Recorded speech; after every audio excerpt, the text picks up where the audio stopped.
Hello friends, welcome back to my YouTube channel. എന്തൊക്കെയുണ്ട് വിശേഷങ്ങൾ? എല്ലാവർക്കും സുഖം തന്നെയല്ലേ? എനിക്ക് കുഴപ്പമൊന്നുമില്ല, ഇങ്ങനെയൊക്കെ പോകുന്നു കാര്യങ്ങളൊക്കെ. എന്നെക്കുറിച്ചുള്ള കുറച്ച് കാര്യങ്ങളും അല്ലാത്ത കുറച്ച് കാര്യങ്ങളും ഒക്കെ നിങ്ങളോട് സംസാരിക്കണം എന്നുണ്ടായിരുന്നു. അതാണ് ഞാൻ ഇന്ന് എത്തിയേക്കുന്നത്. എന്നെക്കുറിച്ച് പറയാനാണെങ്കിൽ എനിക്ക് കുഞ്ഞിൽ ഒരു കഴിവും ഉണ്ടായിരുന്നില്ല. അങ്ങനെ വിചാരിച്ചിട്ട് ഇപ്പോൾ കുറേ കഴിവുണ്ട് നല്ല അർത്ഥം. നമുക്കൊരു ടൈം ഉണ്ടാവില്ലേ ഇങ്ങനെ ലൈഫിൽ, എന്താണ് എൻ്റെ കഴിവ്, എനിക്ക് എന്ത് ഫീൽഡിലോട്ട് പോവാനാണ് എനിക്ക് പറ്റുന്നത്, ഏതിലാണ് ഞാൻ കഴിവ് കാണിക്കേണ്ടത്, ഏതിലാണ് എനിക്ക് ഇൻട്രസ്റ്റ്, അങ്ങനെ അറിയാതെ നമ്മൾ കൺഫ്യൂഷൻ അടിച്ച് പണ്ടരടങ്ങി നിൽക്കുന്ന ഒരു സിറ്റുവേഷൻ ഉണ്ടാവില്ലേ? നമുക്ക് എല്ലാവർക്കും ഉണ്ടാവുമെന്ന് എനിക്ക് തോന്നുന്നില്ല. കാരണം ചിലവര് കുഞ്ഞിലെ കഴിവ് തെളിയിച്ചു വരുന്ന ആൾക്കാരാണ്. അപ്പൊ അവർക്കറിയാം അവരുടെ ഫ്ലോ ഇങ്ങനെയാണ് അവർ പോകുന്നത്. അതുകൊണ്ട് അവർക്ക് കൺഫ്യൂഷനും കാര്യങ്ങളൊന്നും ഉണ്ടാവില്ല. പക്ഷെ അല്ലാത്ത കുറച്ച് നമ്മളെ പോലത്തെ കുറച്ച് ആൾക്കാരുണ്ട്. എന്താണ് എൻ്റെ കഴിവ്, ഞാൻ ഏത് ഫീൽഡിലോട്ട് പോകണം, എന്ത് ചെയ്യണം, എങ്ങനെ പോകണം, ഇതൊന്നും ഒരു ഐഡിയ ഇല്ലാത്ത കുറച്ച് ആൾക്കാരുണ്ടാവും. ആ കൂട്ടത്തിലുള്ള ഒരാളാണ് ഞാൻ. ഒട്ടും അറിയില്ലായിരുന്നു എനിക്ക് എന്ത് ചെയ്യണം, എങ്ങനെ ചെയ്യണം. അതിന്റെ മെയിൻ ഒരു റീസൺ എന്ന് പറയുന്നത് ആ ഒരു കാലഘട്ടം തന്നെയാണ്. നമ്മൾ വളർന്ന ആ ഒരു കാലഘട്ടത്തിൽ ഇപ്പോൾ ഈ പ്രസന്റ്ലി ഉള്ള പോലത്തെ റിസോഴ്സുകളും കാര്യങ്ങളൊന്നും ഇല്ല. ഇപ്പം എങ്ങനെ പോകണം, എങ്ങനെ കരിയർ സെലക്ട് ചെയ്യണം, നമുക്ക് എന്തെങ്കിലും കഴിവുകൾ സ്കില്ലുകൾ ഉണ്ടെങ്കിൽ അതെങ്ങനെ ഡെവലപ്പ് ചെയ്യണം, ഇങ്ങനത്തെ കാര്യങ്ങളൊന്നും നമുക്ക് പറഞ്ഞു തരാൻ ആൾക്കാരില്ല, കാണിച്ചു തരാൻ ആൾക്കാരില്ല. നമുക്ക് സ്വന്തമായി കണ്ടെത്താനാണെങ്കിൽ വഴികളില്ല. ബുക്കും കാര്യങ്ങളും അല്ലാതെ വേറെ നമുക്ക് ഇതുപോലെ ഇന്റർനെറ്റ് കാര്യങ്ങൾ ഇതൊന്നുമില്ല, യൂട്യൂബ് ഒന്നുമില്ല. അപ്പൊ അതിന്റെ ഒരു പ്രോബ്ലം ആയിരിക്കാം. പക്ഷെ അതൊക്കെ ആണെങ്കിലും 10th വരെ എന്ന് പറഞ്ഞാൽ നോർമലി നമ്മളിങ്ങനെ പഠിക്കുമല്ലോ. എന്തായാലും 1ാം ക്ലാസ്സിൽ ചേർത്തി, അപ്പൊ പിന്നെ പഠിച്ചല്ലേ പറ്റുള്ളൂ. അങ്ങനെ ഫ്ലോയിൽ പഠിച്ചു. അപ്പോൾ 1ാം ക്ലാസ്സിലൊക്കെ പഠിച്ചു കഴിഞ്ഞപ്പോഴത്തേക്ക് പിന്നെ അന്നേരമൊക്കെ നല്ല മാർക്കൊക്കെ ഉണ്ടായി തുടക്കത്തിലൊക്കെ. പിന്നെ കുറച്ചൊക്കെ മാർക്കൊക്കെ കുറഞ്ഞു വരാൻ തുടങ്ങി. വലിയ വലിയ ക്ലാസ്സിലേക്ക് എത്തുമ്പോഴത്തേക്ക് മാർക്ക് കുറയാൻ തുടങ്ങി. എന്നാലും കുഴപ്പമില്ല, ഒരു ആവറേജ് സ്റ്റുഡൻറ്റ്. അങ്ങുമില്ല ഇങ്ങുമില്ല എന്ന് പറഞ്ഞല്ലേ, നല്ല ബ്രില്യൻ സ്റ്റുഡൻ്റ് ആണോ അല്ല, പക്ഷെ തീരെ മോശമാണോ പഠിപ്പിൽ അതുമല്ല, അങ്ങനത്തെ ഒരു ആവറേജ് സ്റ്റുഡൻ്റ് ആയിരുന്നു ഞാൻ. 10th വരെ ഞാൻ അങ്ങനെയായിരുന്നു. അപ്പോൾ 10th വരെ പഠിച്ചു, അതുവരെ എത്തി എന്താന്ന് വെച്ചാൽ അപ്പോൾ നമുക്ക് സെക്കൻഡ് ലാംഗ്വേജ് ഇതൊക്കെ ഉണ്ടാവില്ലേ, അതൊക്കെ എടുക്കുന്നത് എങ്ങനെയാ, ഫ്രണ്ട്സൊക്കെ ഏതാണ് കൂടുതൽ എടുക്കുന്നത്, ഏതാണ് എളുപ്പം കൂടുതൽ പഠിക്കാൻ, അങ്ങനത്തേക്ക് നോക്കി എടുക്കുന്നത്. അതിനൊന്നും നമുക്ക് ഐഡിയ ഇല്ല എങ്ങനെ എടുക്കണം എന്താണെന്നൊക്കെ. ഞാൻ സംസ്കൃതമാണ് പഠിച്ചത് 5 മുതൽ 10 വരെ. എന്തിനാണ് ഞാനത് പഠിച്ചതെന്ന് എനിക്കറിയില്ല. എനിക്ക് സംസ്കൃതത്തിൽ ഒന്നും അറിയില്ല. ആകെ അറിയുന്ന ഒരു 1-2 വാക്ക് ഉള്ളൂ. എന്താണ് എൻ്റെ പേര്, ഇതാണ് എൻ്റെ പേര്, അത് മാത്രമേ പറയാനേ അറിയുള്ളൂ ഇത്രയും വർഷം സംസ്കൃതം പഠിച്ചിട്ട്. അപ്പോൾ അത് അങ്ങനെ പഠിച്ചു. അത് കഴിഞ്ഞാണ് പിന്നെ എന്ത് പഠിക്കണം, ഏത് രീതിയിൽ പോകണം. അപ്പോൾ +1 +2ലും എനിക്ക് വലിയ ഐഡിയ ഒന്നും ഉണ്ടായിട്ടില്ല. കാരണം എനിക്കിങ്ങനെ കുഞ്ഞിലെ ചിത്രം വരക്കാനോ എഴുതാനോ പിന്നെന്താ ഡാൻസ് ചെയ്യാനോ പാട്ട് പാടാനോ അങ്ങനത്തെ ഒന്നും. പിന്നെ കുറച്ച് സ്പോർട്സിലുണ്ടായിരുന്നു, പക്ഷെ ഭയങ്കര ആക്റ്റീവ് ഒന്നുമല്ല. കുറച്ച് ചെറിയ ക്ലാസ്സിൽ കുറച്ചുണ്ടായിരുന്നു, അല്ലാതെ എനിക്ക് അത്ര ഇതൊന്നും ഉണ്ടായിട്ടില്ല. അപ്പം ഞാൻ വിചാരിച്ച് എന്താണ് സംഭവം. എൻ്റെ സിസ്റ്ററിനാണെങ്കിൽ അവൾ കുറച്ച് ചിത്രമൊക്കെ വരക്കും, പിന്നെ അതുപോലെ കുറച്ച് എംബ്രോയിഡറി അങ്ങനത്തെ സെറ്റപ്പ് പരിപാടികളൊക്കെ ചെയ്യും. അപ്പോൾ അവളൊരു കലാകാരിയാണ്. എൻ്റെ കണ്ണിൽ അവളൊരു കലാകാരിയാണ്. ഞാനാണ് എന്താണ് കഴിവ്. ഞാൻ ശരി എൻ്റെ പഠിത്തമായിരിക്കും എൻ്റെ ആ ഒരു പഠിച്ചൊരു ജോലിയായി ആ ഒരു ലെവലായിരിക്കും, അല്ലാതെ കലാപരമായിട്ടുള്ള ആർട്ട് ആ രീതിയിലുള്ള കഴിവുകളൊന്നും എനിക്ക് ഉണ്ടാവില്ല എന്നാണ് ഞാൻ വിചാരിച്ചിട്ടുണ്ടായിരുന്നത്. പിന്നെ +2 ഒക്കെ കഴിഞ്ഞു. +2 കഴിഞ്ഞാൽ പിന്നെ ആ ഒരു ടൈമൊക്കെ എന്ന് പറഞ്ഞാൽ ഒബ്വിയസ്ലി ഡിഗ്രിയാണ്. പിന്നെ നഴ്സിംഗ് ഇത് അങ്ങനെയൊക്കെ ഉണ്ട്. പക്ഷെ എനിക്ക് നഴ്സിങ്ങിനോടൊന്നും താല്പര്യമില്ലായിരുന്നു. ബ്ലഡ് കണ്ടാൽ തലകറങ്ങുന്ന ആൾ നേഴ്സായിട്ട് കാര്യമില്ലല്ലോ, അതാണ് എൻ്റെ ഒരു ഇത്. അതുകൊണ്ട് ഞാൻ നേഴ്സൊന്നും റിസ്ക് എടുക്കാൻ നിന്നിട്ടില്ല. അതുകൊണ്ട് ഞാൻ ഡിഗ്രി ഒക്കെ എടുത്ത് കഴിഞ്ഞ് പിന്നെയാണ് എനിക്ക് മനസ്സിലായി തുടങ്ങിയത്. ഡിഗ്രിയൊക്കെ പഠിച്ചുകൊണ്ടിരിക്കുമ്പോഴാണ് അത് ഏജിൻ്റെ ബുദ്ധിയാണോ അല്ല കുറേ ആൾക്കാരോട് സംസാരിക്കുമ്പോൾ വരുന്ന ബുദ്ധിയാണോ, എന്ത് തരത്തിലുള്ള ബുദ്ധിയാണ് അപ്പോൾ വരുന്നതെന്ന് അറിയില്ല. അപ്പം പിന്നെ മനസ്സിലാവാൻ തുടങ്ങി എനിക്ക് ഈ ഒരു ഫീൽഡാണ്, ജേർണലിസം ആണ് എൻ്റെ ഫീൽഡ്. അപ്പോൾ അങ്ങനെ ടീച്ചറൊക്കെ ചോദിക്കുമല്ലോ എന്താണ് അംബീഷൻ, എന്താണ് പഠിക്കാൻ ഇൻട്രസ്റ്റ് എന്ന് പറയും. ഞാൻ പറയും ജേർണലിസം ആണ് ഇഷ്ടം. ഇപ്പോൾ ജേർണലിസത്തിൽ ഏതാണ് ഇഷ്ടം, റിപ്പോർട്ടിംഗ് ആണ് ഇഷ്ടം എന്ന് പറയും. എന്തിനാ അത് പറയുന്നതെന്ന് എനിക്കറിയുന്നില്ല. പക്ഷെ എന്തൊക്കെയോ നമ്മൾ സിനിമകളൊക്കെ കണ്ടതിൻ്റെ അതിൻ്റെയൊക്കെ കാരണങ്ങൾ കൊണ്ടായിരിക്കണം അങ്ങനെയൊക്കെ പറഞ്ഞിട്ടുണ്ടായിരുന്നത്. അപ്പോഴും ഇത് എങ്ങനെ പോകണം, ഏത് രീതി പഠിച്ചിട്ട് എങ്ങനെ പോയാലേ അവിടെ എത്തുള്ളൂ, എവിടെ പഠിക്കണം, ഇതൊന്നും അറിയില്ല. അങ്ങനെ പറഞ്ഞു. അങ്ങനെ ഡിഗ്രി ഒക്കെ കഴിഞ്ഞ് കഴിഞ്ഞപ്പോഴാണ് ഞാനത് സീരിയസ് ആയിട്ട് ജേർണലിസത്തിന് അപ്രോച്ച് ചെയ്തു തുടങ്ങിയത്. അപ്പം ഞാൻ ജേർണലിസം തന്നെ പഠിക്കാം, കാരണം അതൊരു PG കോഴ്സ് മാത്രമല്ല, അതൊരു പ്രൊഫഷണൽ PG കോഴ്സാണ്.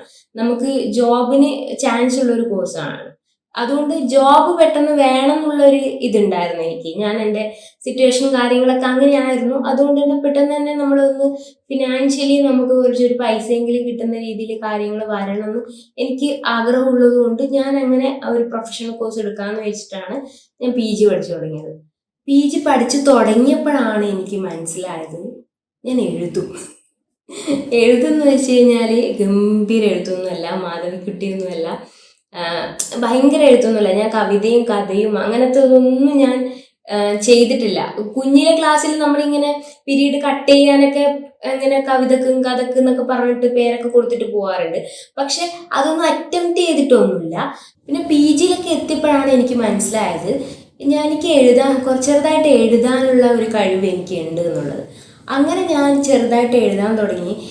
എഴുതുക മീൻസ് ന്യൂസ് ആണെങ്കിലും ആർട്ടിക്കിൾസ് ആണെങ്കിലും അങ്ങനത്തെ റിലേറ്റ് ചെയ്തിട്ടുള്ള ഓരോ കാര്യങ്ങളും എഴുതാൻ തുടങ്ങിയാണ് എനിക്കിങ്ങനെ. ഞാൻ ഓരോ പഠിത്തം കഴിഞ്ഞു, അത് കഴിഞ്ഞ് ഞാനൊരു ജോലി കയറി.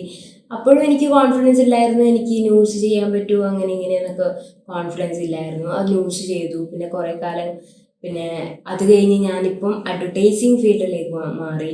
അഡ്വർടൈസിങ് ഫീൽഡിലേക്ക് വന്നപ്പോഴും എനിക്കൊരു ഡൗട്ടായിരുന്നു, എനിക്കിത് ചെയ്യാൻ പറ്റുമോ എന്നുള്ളത്. പക്ഷെ ഞാൻ ചെയ്തു. എനിക്കത് അതിനുള്ള ആ ഒരു ഇത് ഉള്ളിൽ നിന്ന് തന്നെ വന്നു. എനിക്ക് അത് ചെയ്യാൻ പറ്റി, നന്നായിട്ട് തന്നെ ചെയ്യാൻ പറ്റി. വെറുതെ ചെയ്യാൻ പറ്റിയെന്നല്ല, നന്നായിട്ട് തന്നെ ചെയ്യാൻ പറ്റി.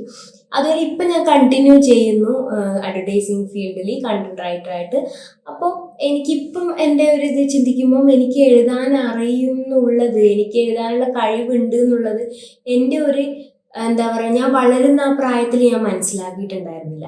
ശരിക്കും ഞാനത് മനസ്സിലാക്കിയിട്ടുണ്ടായിരുന്നെങ്കിൽ ചിലപ്പോൾ ഇപ്പം നിൽക്കുന്ന എഴുത്തുകാരിനേക്കാളും മികച്ച രീതിയിലുള്ളൊരു എഴുത്തുകാരിയായിരുന്നു. കാരണം ഇപ്പം എല്ലാവരും പറയുന്നില്ല കഥ എഴുതാറുണ്ടോ, കവിത എഴുതാറുണ്ടോ എന്നൊക്കെ ചോദിക്കുമ്പോൾ ഞാനില്ല, ഞാനതൊന്നും ചെയ്യാറില്ല. കാരണം ഞാനത് പ്രാക്ടീസ് ചെയ്തിട്ടില്ല. ഞാൻ ചെയ്ത എഴുത്ത് എന്ന് പറയുന്നത് ഫസ്റ്റ് ഞാൻ എഴുതി തുടങ്ങിയത് ന്യൂസാണ്. ന്യൂസ് പിന്നെ ആർട്ടിക്കിൾസ് നിന്നാണ് പിന്നെ ഞാൻ അതുപോലെ അഡ്വർടൈസിങ് രീതിയിലും കാര്യങ്ങളും പ്രൊമോഷണൽ കണ്ടന്റ്സുകൾ, സ്ക്രിപ്റ്റുകൾ അങ്ങനെയൊക്കെ എഴുതാൻ തുടങ്ങിയത്. അങ്ങനെ എനിക്ക് ആ ഒരു ഫ്ലോ തന്നെയാണ്. പക്ഷേ എനിക്കിത് കുഞ്ഞിലേ മനസ്സിലാകുമായിരുന്നെങ്കിൽ എനിക്കിത് കുറച്ചും കൂടി നന്നായിട്ട് ചെയ്യാൻ പറ്റിയായിരുന്നേനെ എന്ന് എനിക്ക് തോന്നിയിട്ടുണ്ട്. ഇനിയിപ്പോൾ പറഞ്ഞിട്ടൊന്നും കാര്യമില്ല, എല്ലാം ലേറ്റായി. അപ്പോൾ ഇനിയിപ്പോൾ നമുക്ക് മുന്നോട്ടുള്ള കാര്യങ്ങൾ മാത്രമേ നോക്കാൻ പറ്റുള്ളൂ. പക്ഷേ എനിക്ക് നിങ്ങളോട് പറയാനുള്ള എന്താണെന്ന് വെച്ച് കഴിഞ്ഞാൽ, നിങ്ങൾ ചിന്തിക്കുന്നുണ്ടോ ഇപ്പം ഞാൻ ചിന്തിച്ച പോലെ എനിക്കൊരു കഴിവില്ല, ഞാൻ അവർക്ക് ഈ കഴിവുണ്ട്, ഇവർക്ക് ആ കഴിവുണ്ട്, എനിക്കൊരു കഴിവില്ല എന്ന് നിങ്ങൾ ചിന്തിക്കുന്നുണ്ടെങ്കിൽ അത് വളരെയധികം തെറ്റായ ഒരു കാര്യമാണ്. കഴിവില്ലാത്ത ആരും ഇല്ല ഈ ലോകത്ത് എന്ന് വേണം പറയാൻ വേണ്ടിയിട്ട്. എന്തെങ്കിലും ഒരു കഴിവ് അവർക്ക് ഉണ്ടാവും. പക്ഷെ അത് അവർ കണ്ടെത്താൻ ലേറ്റ് ആകുന്നതോ കണ്ടെത്തിയിട്ട് അവർ മനസ്സിലാക്കാത്തതോ വേറെ ആൾക്കാർ പറയുന്നത് അവർ അക്സെപ്റ്റ് ചെയ്യാട്ടോ. എന്നോട് കുറേ പേര് പറഞ്ഞിട്ടുണ്ട് എനിക്ക് എഴുതാൻ പറ്റും, എന്നെ അടുത്തറിയുന്ന ആൾക്കാർ പറഞ്ഞിട്ടുണ്ട് നിനക്ക് എഴുതാൻ പറ്റും. അപ്പം ഞാൻ എനിക്ക് എഴുതാനൊന്നും പറ്റില്ല, അവരൊക്കെ വെറുതെ പറയുന്നത്. അങ്ങനെ ഞാൻ ചിന്തിച്ചിട്ട് ഒഴിവാക്കി. പിന്നെ ഞാൻ എഴുതി തുടങ്ങിയപ്പോൾ എനിക്ക് മനസ്സിലായി അവർ പറഞ്ഞു ശരിയായിരുന്നു. അതുപോലെ നിങ്ങളുടെ കഴിവ് മനസ്സിലാക്കിയ വേറെ ആൾക്കാരുണ്ടാവും. അത് നിങ്ങളുടെ ഫ്രണ്ട്സ് ആവാം, നിങ്ങളുടെ അടുത്ത് നിൽക്കുന്ന ആര് വേണമെങ്കിലും ആവാം. അപ്പം നമ്മൾ മനസ്സിലാക്കേണ്ടത് നമ്മൾ എങ്ങനെ നമ്മുടെ കഴിവിനെ മനസ്സിലാക്കേണ്ട കാര്യം എന്താണെന്ന് വെച്ച് കഴിഞ്ഞാൽ, ഇപ്പോഴത്തെ ഒരു സാഹചര്യത്തിൽ അത്ര ഭയങ്കര ഡിഫിക്കൽട്ടായിട്ടുള്ള കാര്യമല്ല എന്നാണ് എനിക്ക് തോന്നുന്നത്. ഞാൻ അങ്ങനെ നമ്മുടെ കാലഘട്ടത്തിൽ ഭയങ്കര കല്ലും മുള്ളാണ്, ഇപ്പം ഈസിയാണ് അങ്ങനെയൊന്നും അല്ല ഞാൻ പറയുന്നത്. എന്നുവെച്ചാൽ നമുക്ക് ടെക്നോളജിയാണ് നമുക്ക് ഏറ്റവും വലിയ നിങ്ങൾക്ക് എന്തുണ്ടെങ്കിലും ഫസ്റ്റ് ഗൂഗിൾ ചെയ്ത് നോക്കാം, അല്ലെങ്കിൽ ChatGPT ഉണ്ട്, അല്ല ഇതിപ്പോൾ നമുക്ക് വീഡിയോ അങ്ങനത്തെ എന്തെങ്കിലും സംഭവങ്ങൾ വേണമെങ്കിൽ യൂട്യൂബ് ഉണ്ട്. എന്താണെന്ന് വെച്ച് കഴിഞ്ഞാൽ നമുക്കത് സെർച്ച് ചെയ്ത് കണ്ടുപിടിക്കാനുള്ള ഓപ്ഷൻസ് ഉണ്ട്. അപ്പം നമുക്ക് ഒരു സാധനം ചെയ്യാൻ തോന്നി, അല്ലെ എനിക്കിതിലൊരു കഴിവുണ്ടോ എന്ന് നമുക്കിന്ന് നോക്കണേ, നമുക്കത് പ്രാക്ടീസ് ചെയ്ത് നോക്കാനുള്ള പ്ലാറ്റ്ഫോമുകളുണ്ട്. അതാണ് ഞാൻ ഉദ്ദേശിക്കുന്നത്. അപ്പോൾ നമുക്കത് പ്രാക്ടീസ് ചെയ്യും. ഇപ്പോൾ എനിക്കൊരു കണ്ടന്റ് ക്രിയേറ്റർ ആവാൻ, ഒരു യൂട്യൂബർ ആവാനുള്ള ഒരു ഇതുണ്ട് എന്ന് പറഞ്ഞാൽ നമുക്കത് ചെയ്തു നോക്കാം. നമ്മുടെ സാധാരണ ലോക്കലായിട്ടുള്ള ചെറിയ വിലയുടെ ഫോണായിരിക്കാം, പക്ഷെ നമ്മളൊന്ന് ട്രൈ ചെയ്ത് നോക്കാം. എല്ലാവരും ഇങ്ങനെ തന്നെയാണ് സ്റ്റാർട്ട് ചെയ്തിട്ടുള്ളത്. എല്ലാവരും ഫസ്റ്റ് ഐഫോണിലും DSLR ക്യാമറയിലും ഒന്നും അല്ല സ്റ്റാർട്ട് ചെയ്തത്. ഞാൻ തന്നെ ഇപ്പോൾ യൂസ് ചെയ്യുന്നത് വലിയ ഫോണൊന്നും അല്ല, നോർമൽ ഒരു ഫോണാണ്. അപ്പോൾ അതുപോലെ എല്ലാവരും അങ്ങനെ തന്നെയാണ്. നിങ്ങൾക്കും എൻ്റെ പോലത്തെ ചിലപ്പോൾ എന്നെക്കാളും നല്ല ഫോൺ നിങ്ങളുടെ കൈവശം ഉണ്ടാവും. അപ്പോൾ അങ്ങനെ നിങ്ങൾക്ക് ചെയ്യാൻ തോന്നുന്നുണ്ടോ ഒന്ന് ജസ്റ്റ് ചെയ്ത് നോക്കാം. എനിക്ക് അഭിനയിക്കാനാണ് താല്പര്യം, ഒന്ന് അഭിനയിച്ച് നോക്കുക. അതിൽ പാട്ട് പാടാനാണ്, ഡാൻസ് കളിക്കാനാണ്, ഇതുപോലെ പ്രസൻറ്റേഷനാണ് ഇഷ്ടം, എന്തെങ്കിലും ആൾക്കാർക്ക് പറഞ്ഞു കൊടുക്കാനാണ് ഇഷ്ടം, ടീച്ചിങ് പോലത്തെ കാര്യങ്ങളാണ് ഇഷ്ടം, അതിനൊക്കെ പ്ലാറ്റ്ഫോമുകൾ ഇപ്പം നമുക്ക് കയ്യിലുണ്ട്. അതുപോലെ നിങ്ങൾ തന്നെ മനസ്സിലാക്കുക, നമ്മുടെ ആ ഒരു പ്രായത്തിൽ നമ്മൾ പഠിച്ചുകൊണ്ടിരിക്കുന്ന സ്കൂളിലോ കോളേജിലോ അല്ല അത് കഴിഞ്ഞ് ജോബ് ചെയ്യുന്നവരോ എന്തോ ആയിക്കോട്ടെ, നിങ്ങൾക്ക് ചിലപ്പം മറ്റുള്ളവർ പറഞ്ഞിട്ടാവാം, അല്ലെങ്കിൽ നിങ്ങൾക്ക് സ്വയം തോന്നിയിട്ടാവാം, അല്ലെങ്കിൽ നിങ്ങൾക്ക് സ്വയം ഇൻട്രസ്റ്റ് തോന്നിയിട്ടാവാം. ഇങ്ങനെ പല കാര്യങ്ങളോടും നിങ്ങൾക്ക് പലതും ചെയ്യാനുള്ള ഒരു ഇത് വന്നാൽ നിങ്ങളത് ചെയ്ത് നോക്കുക, മടിക്കരുത്. ഇപ്പം എനിക്ക് ചിത്രം വരയ്ക്കണം, ചിത്രം വരച്ച് നോക്കിയാലോ എനിക്ക് അറിയാലോ എന്നുള്ളത് നിങ്ങൾ ചിത്രം വരച്ച് തന്നെ നോക്കണം. എങ്കിൽ മാത്രമേ നിങ്ങൾക്ക് ചിത്രം വരയ്ക്കാൻ പറ്റുമെന്ന് അറിയുള്ളൂ. എഴുതി തന്നെ നോക്കണം. എന്താണെങ്കിലും ചെയ്ത് തന്നെ നോക്കണം. നമ്മളിങ്ങനെ ആലോചിച്ചിരുന്നിട്ട് എനിക്കിങ്ങനെ ചെയ്യാൻ പറ്റും, ഞാൻ അങ്ങനെയൊന്നും കഴിവില്ലാത്തവനാണ് അങ്ങനെ ചിന്തിക്കുന്നതിന് പകരം നിങ്ങളത് ചെയ്ത് നോക്കുക. വേറെ എവിടെ അല്ലെങ്കിൽ നിങ്ങളുടെ റൂമിനകത്ത് വേറെ ആരും കാണാത്തൊരു സ്ഥലത്ത്, അല്ലെങ്കിൽ നിങ്ങൾ ഇപ്പോൾ ഒരു വീഡിയോ ഷൂട്ട് ചെയ്യുന്നതാണെങ്കിൽ അത് നിങ്ങൾ അപ്ലോഡ് ചെയ്യേണ്ട, നിങ്ങളുടെ ഫോണിൽ എടുത്ത് വെച്ചിട്ട് നിങ്ങൾക്ക് നോക്കാമല്ലോ. അപ്പം നിങ്ങൾക്ക് മനസ്സിലാവില്ലേ എനിക്കിത് ചെയ്യാനുള്ളതുണ്ടോ. നിങ്ങൾ കോൺഫിഡൻസ് വന്നതിന് ശേഷം മാത്രം നിങ്ങൾ അപ്ലോഡ് ചെയ്താൽ മതി. അപ്പം അങ്ങനെ കുറേ സോഴ്സുകളുണ്ട്. അല്ലാതെ നമ്മൾ ഒരു ആഗ്രഹം അല്ല, നമുക്ക് ഒരു കഴിവില്ല എന്ന് നമ്മളോട് തന്നെ പറയരുത്. നമ്മൾ നല്ല കിടിലൻ മനുഷ്യന്മാരാണ്, നമ്മൾ ഓരോരുത്തരും കിടിലൻ മനുഷ്യന്മാരാണ്. നമുക്ക് എല്ലാവർക്കും നമ്മുടേതായ കഴിവുകളുണ്ട്. അതുകൊണ്ട് ആരും അങ്ങനെ പറയാൻ പാടില്ല. അത് നിങ്ങൾ എത്ര ഏജ് ആണെങ്കിലും, ഇപ്പം ഞാൻ ഇപ്പോൾ പറഞ്ഞ സ്കൂള് കോളേജ് അതുപോലെ ജോബ് ചെയ്യുന്നവർ, ഏജ്ഡ് ആയ ആൾക്കാർ, എൻ്റെയൊക്കെ ചേച്ചിമാർ, ചേട്ടന്മാർ, അമ്മമാർ, അച്ഛന്മാർ, ആര് കാണുവാണെങ്കിലും നിങ്ങളുടെ കഴിവ് എത്ര ആണെങ്കിലും അത് പുറത്തു കൊണ്ട് തന്നെ വരും. കാരണം എന്ന് വെച്ച് കഴിഞ്ഞാൽ ചിലവർ കാണുന്നില്ലേ, അവർ ലേറ്റായിട്ടായിരിക്കും അവർ ഓരോ കാര്യങ്ങൾ ചെയ്തിട്ടുണ്ടാവുക. അവർ ഒരു ബിസിനസ് ചെയ്തിട്ടുണ്ടാവുക, അല്ല ഒരു കലാപരമായിട്ടുള്ള കാര്യങ്ങൾ ചെയ്തിട്ടുണ്ടാവുക. അങ്ങനെ പല പല കാര്യങ്ങളും അവർ ലേറ്റായിട്ടായിരിക്കും മനസ്സിലാക്കിയിട്ടുണ്ടാവുക. പക്ഷെ അത് അവർക്ക് കൊടുക്കുന്ന ഒരു സന്തോഷം എന്ന് പറയുന്നത്, അവർക്ക് ജീവിതത്തിൽ ഇതുവരെ കിട്ടാത്തൊരു സന്തോഷം അവർക്ക് അതിലൂടെ കിട്ടുന്നുണ്ടെന്ന് അവർ എന്നെ മനസ്സിലാക്കിയിട്ടുണ്ട്. എൻ്റെ ഒരു പേഴ്സണൽ ഒപ്പീനിയൻ പറഞ്ഞു കഴിഞ്ഞാൽ എനിക്ക് ഏറ്റവും ഇഷ്ടം ഞാനിപ്പോൾ ഈ ചെയ്തുകൊണ്ടിരിക്കുന്ന കാര്യം തന്നെയാണ്, കണ്ടന്റ് ക്രിയേഷൻ ആണ്. കണ്ടന്റ് റൈറ്റിങ്ങും അതെൻ്റെ ജോബാണ്, പ്രൊഫഷനാണ്. അത് ഞാൻ ഇഷ്ടത്തോടെ തന്നെയാണ് ചെയ്യുന്നത്. ഇഷ്ടമല്ലാതെ ഞാനിങ്ങനെ എന്നെ ആരും തള്ളിവിടുന്നതൊന്നുമല്ല, എനിക്ക് ഇഷ്ടത്തോടെ തന്നെയാണ് ആ ജോലി ചെയ്യുന്നത്. പക്ഷെ എനിക്ക് കൂടുതലായിട്ടും, കാരണം ഇത് എൻ്റെ പ്ലാറ്റ്ഫോമാണ്, ഇത് എൻ്റെ ആണ് ഇത് എൻ്റെ യൂട്യൂബ് ചാനലാണ്. എൻ്റെ വീഡിയോ 10 പേരോ 100 പേരോ 1000 പേരോ കാണുന്നെങ്കിലും അത് എൻ്റെ സ്വന്തം വീഡിയോ, എൻ്റെ പ്രസൻറ്റേഷൻ കണ്ടിട്ടാണ് അത് നിങ്ങൾ ഓരോരുത്തരും കാണുന്നത്. അപ്പോൾ അതുകൊണ്ട് എനിക്ക് എന്നെ തന്നെ എക്സ്പ്ലോർ ചെയ്യാൻ പറ്റിയ ഒരു സ്ഥലമായിട്ടാണ് എനിക്ക് തോന്നിയത്. അതുകൊണ്ട് എനിക്ക് കൂടുതൽ ഇഷ്ടം ഈ കാര്യമാണ്. അതുപോലെ കുറച്ചിങ്ങനെ വായടിച്ച് സംസാരിക്കാനും അതുപോലെ കുറച്ച് എഴുതാനും ഇങ്ങനെയൊക്കെയാണ് ഇഷ്ടം. അത് ഞാൻ അറിഞ്ഞത് ലേറ്റായിപ്പോയി. ആ ലേറ്റ് ആയതിൻ്റെ എല്ലാ കുറ്റബോധവും എനിക്ക് ഇപ്പോഴുണ്ട്. പക്ഷെ കാര്യമില്ല, ഇനിയിപ്പോൾ പറഞ്ഞിട്ട് എന്താ കാര്യം, ചിലപ്പോൾ ഇനിയും കുറേ കഴിവുകൾ എനിക്ക് വരാനിരിക്കുന്നുണ്ടാവും. ചിലപ്പോൾ ഇതുവരെ ഞാൻ കണ്ടെത്തിയതായിരിക്കില്ലേ.